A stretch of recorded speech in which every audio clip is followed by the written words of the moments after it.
Greetings everyone, it's a great honor for me to be here and have this opportunity to do my presentation. My name is Yang Yu from University Science Malaysia.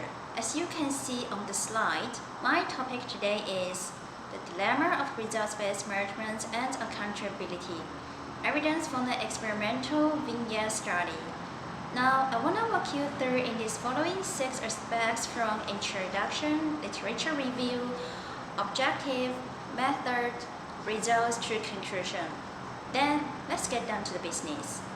Even though RBM of the new public management is not widely regarded as the ideal area to be implemented in China, in actuality, the leadership of the reforms era introduced cadre management ideals infused with RBM. However, with the intensification of China's market-oriented reform, the actual implementation of these strategies appears to be ineffective, even though it could make officials more accountable in the short term, but harm the efficiencies of government organizations in the long term. Grassroots officials, for example, are subjected to different accountability pressures that results in diverse or even more conflicting objectives that are likely to inhibit an increasing in government's productivity. Now, turning our attentions to literature review, since we could find out the gaps based on it. As several experts have pointed out, it is not the supremacy of the old public management, which was defined by rule-following and tight management discipline, but rather the absence of these traits that contributes to the overall poor performance of MPM reference in developing countries.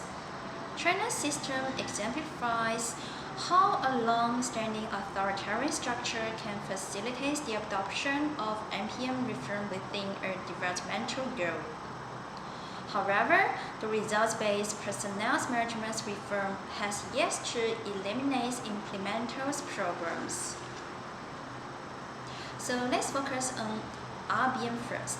Since the 1960s, RBM drifts from concepts such as management by result and management by objectives. In the 1990s, the term RBM first appears. It was widely implemented in many aid organizations as a management strategy. With RBM as a management philosophy approach and set of tools designed to improve both management effectiveness and accountability. The Chinese bureaucracy has been constructed to assure the effective implementation of top-down policy to a significant extent. The authority structure is based on upwards accountabilities with personnel and career development decisions, firming in the hand of higher authorities. To ensure successful policy implementation, review, inspection, and organizations are frequent and thorough. Thus, it is acceptable to hypothesize based on this above literature. We got H1 and H2. On the other hand, accountability has frequently been employed to regulate, correct, and control public agents by compelling them to explain and defend their behavior to accountability holders.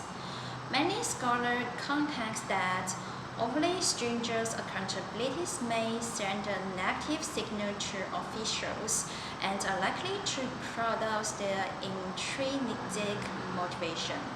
So, based on this above literature, we came up with H3 and H4. Well, to return to the original question, the extensive literature has concentrated chiefly on accountability per se, including its controversial definitions, typologies, and debatable repercussions. Although some studies have noticed the incongruencies between different accountability expectations and the resulting program, little consideration has been given to how local officials may react to such demand. So this leads me to the next aspect, Objective of the study. This research aims to address and try to cover these gaps by analyzing officials' responses to top-down pressures in order to gain a more profound knowledge of policy executions at the local level. Now moving on the methods. This study conducts a survey experiment to investigate how local officials in China respond in contradictory expectations from their superiors and the local citizen. Vignette incorporates explanatory factors into describing scenarios that should be realistic to respondents. Experimental vignette methodology is especially beneficial when researchers must exercise controls over independent factors to acquire evidence of causality. And Table 1 shows that the experiment has a 2x3 factorial design and hence specific 6 vignette experimental conditions. The entire scenario was based on the supposition that your superiors have requested you take control of a specific task. After reading the scenarios, respondents are asked how much work they are willing to invest in completing the task. And the sample size for this study was determined based on the statistical power analysis. The respondents were all selected students currently enrolled as part-time MBA or MBA students in Chinese universities, while serving as full-time government officials. And the sample size for each group is determined using R and power analysis based on Cohen's criterions. This study contacted around 598 public officials and collected 475 valid questionnaires. The samples were driven from 9 cities in Guangdong province, with 44% male and 56% females responding. This experimental vignette design data collection procedure consisted of the following 6 steps. This study evaluated a priori hypothesis and comparisons were made between subjects, and respondents will be randomly assigned to one of 6 scenarios. Overall, the experimental vignette methodology is an innovative approach, providing a rigorous and systematic way to explore complex research questions and better comprehend the complex interplay between policy, behavior, and outcomes in the context of results-based management and accountabilities in China. And as you can see the table 3, the study includes PSM as a moderating variable to examine the interconnection amongst PSM. Moreover, control variables include personal demographics, factors such as gender, age, and administrative rank. And now, let's turn our more attention to data analysis. Figure 1 displays the corresponding means for the 6 vignettes, and its implication that respondents who confront a clear target from citizens and superiors are more motivated to exert efforts than those who face conflicting targets. Considering the level of accountability's intensity, respondents exert the most efforts on the task when it matches the targets of superiors and citizens, and the level of accountability's intensity is moderate. They exert the least efforts when the work does not fit system's demand, and the accountability's intensity is minimal. And Table 4 shows that the results of the statistic test conducts of the 6 vignettes based on the variations of the 2 factors. And the t-test indicates that respondents are willing to put forth more effort If the task is aligned with the system's targets, no matter whether the level of accountability intensity is present, high, moderate, or low, respondents are more inclined to exert efforts to complete the task when it is for the best benefits of residents than when it's not.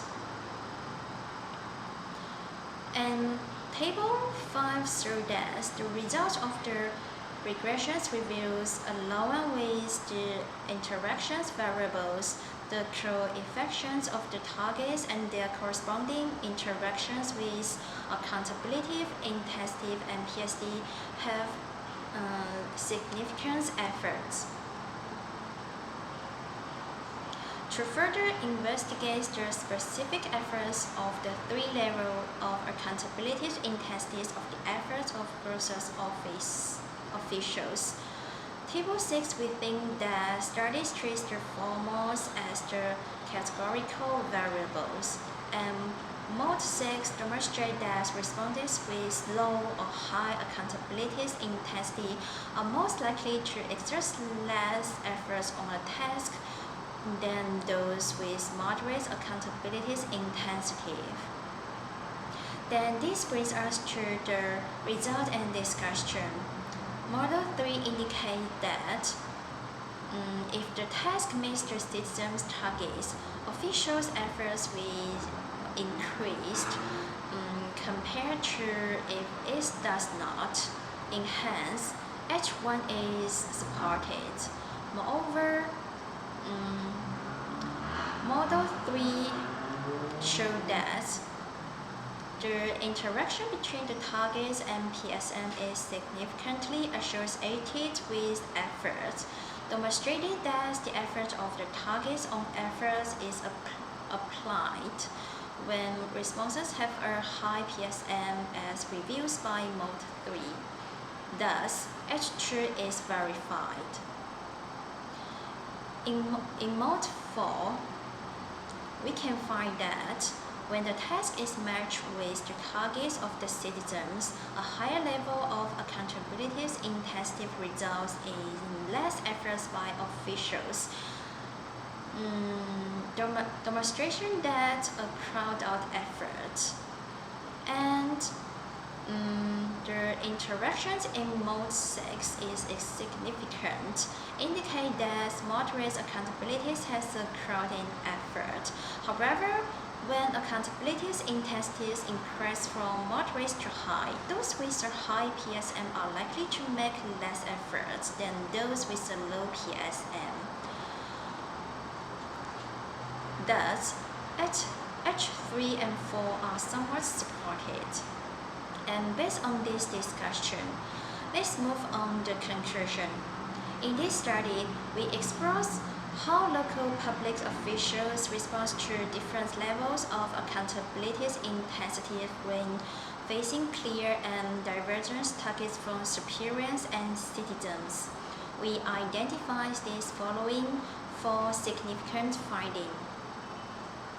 In short, these results demonstrate that the RBM performance evaluation approach in China has its advantages, but accountability is not a panacea for regulating officials' behavior, despite its frequent usage as a control mechanism to motivate officials to behave as intended. Performance evaluation can be advantageous for enhanced responsibilities and increased productivity, but this does not imply that the same measuring methodologies can simultaneously or equally fulfill both purposes. As a result, the practical approach is to first recognize and make choices between competing aims and then find the mechanisms to balance the actors' respective interests. Well, that concludes my presentation here. Thanks for your time and I highly appreciate for your listening again. Thanks a million.